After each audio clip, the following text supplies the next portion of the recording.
안녕하세요. 저번 시간에 이어 오늘은 8의 배수 규칙을 찾아 빠르고 정확하게 판단하는 방법과 배수와 관련된 대표적인 유형 문제를 다뤄보겠습니다. 58,384는 8의 배수일까요? 뒤 세 자릿수 384는 96 곱하기 4이므로 4와 8의 배수이고, 또 96은 12 곱하기 8이므로 8의 배수이네요. 따라서 58,384는 8의 배수가 맞습니다.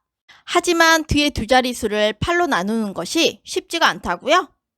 더 빠르고 정확하게 배수를 판단할 수 있는 방법은 없을까요? 다른 방법으로 8의 배수를 찾아보겠습니다. 방법은 끝에 두 자릿수를 먼저 보고 판단할 겁니다. 물론 나중에 100의 자릿수도 볼 거예요. 44는 8로 나누었을 때 4가 남으므로 8의 배수가 아닙니다. 하지만 96,344는 8의 배수입니다. 이해가 안 된다고요? 비밀은 여기에 있습니다. 100은 8의 배수가 아닙니다. 8로 나누었을 때 나머지가 4가 생깁니다. 200은 4의 배수이면서 8의 배수가 됩니다. 그럼 300은 어떨까요? 300은 200 더하기 100이므로 4의 배수이고, 400은 200 더하기 200이므로 4의 배수이면서 8의 배수가 됩니다. 즉, 100의 자리가 홀수일 때는 8의 배수가 아닌 4의 배수이지만 100의 자리가 짝수일 때는 4의 배수이면서 8의 배수가 된다는 성질을 이용하는 것이지요. 따라서 100의 자리가 짝수이고 8의 배수라면 반드시 끝에 두 자릿수 역시 8의 배수여야 합니다. 그래야 뒤 세 자릿수가 8의 배수입니다. 하지만 100의 자리가 홀수라면, 그래서 8로 나눈 나머지가 4라면 끝에 두 자릿수가 8의 배수이면 안 됩니다. 8로 나눈 나머지가 4가 있어야 합니다. 96,312입니다. 100의 자리까지 분할하여 살펴봅니다. 이 수가 8의 배수라면 312가 8의 배수여야 합니다. 다시 100의 자릿수를 떼어볼까요? 역시 분할. 100의 자릿수가 홀수입니다. 8로 나눈 나머지가 4입니다. 뒤 두 자릿수 12는 4의 배수이지 8의 배수는 아닙니다. 따라서 합쳐 생각하면 312는 8의 배수입니다. 하지만 100의 자리가 짝수라면 어떻게 될까요? 동일한 방법으로 분할해보면 200은 8의 배수이고 12는 8의 배수가 아닌 4의 배수이므로 212는 8의 배수가 아닙니다. 8의 배수가 되려면 끝에 두 자릿수가 8의 배수가 와야 합니다. 다음의 수들은 8의 배수일까요? 배운 방법으로 8의 배수인지 아닌지 판단해 보겠습니다. 뒤 두 자릿수 72는 8의 배수이고 100의 자리 숫자는 짝수여서 8의 배수입니다. 이 수는 어떤가요? 8의 배수인가요?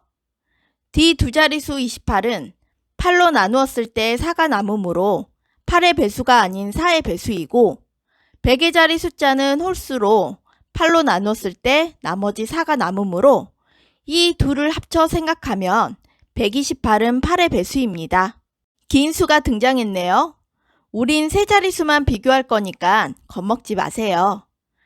뒤 두 자릿수 56은 8의 배수이고 100의 자리 숫자가 홀수이므로 8의 배수가 아닙니다. 하나만 더 해볼까요?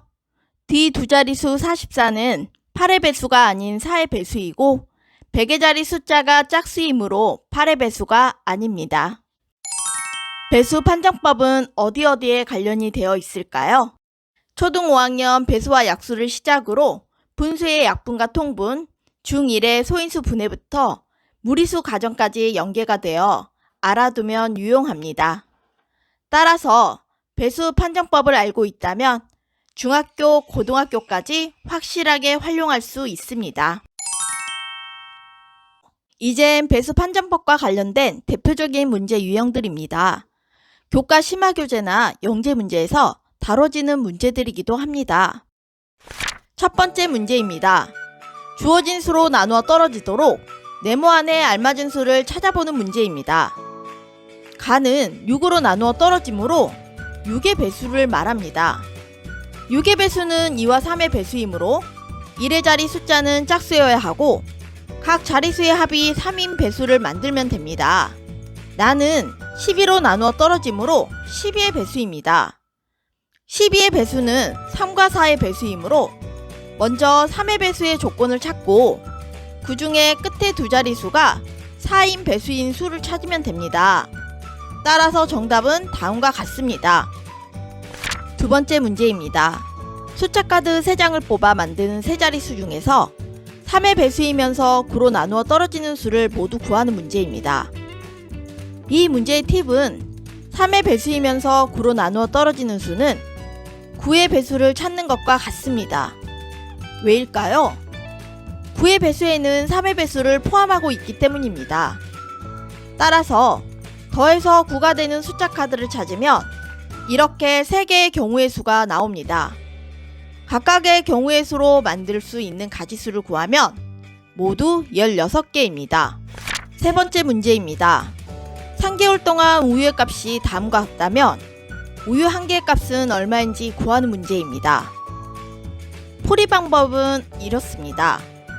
3개월 동안 먹은 우유의 개수가 54이므로 54는 6과 그 후의 배수입니다. 또한 6의 배수는 2와 3의 배수이죠. 따라서 먼저 3의 배수에 만족하는 수를 찾고 그중 9의 배수를 찾으면 문제를 쉽게 해결할 수 있습니다. 그러므로 우유 한 개의 값은 860원입니다.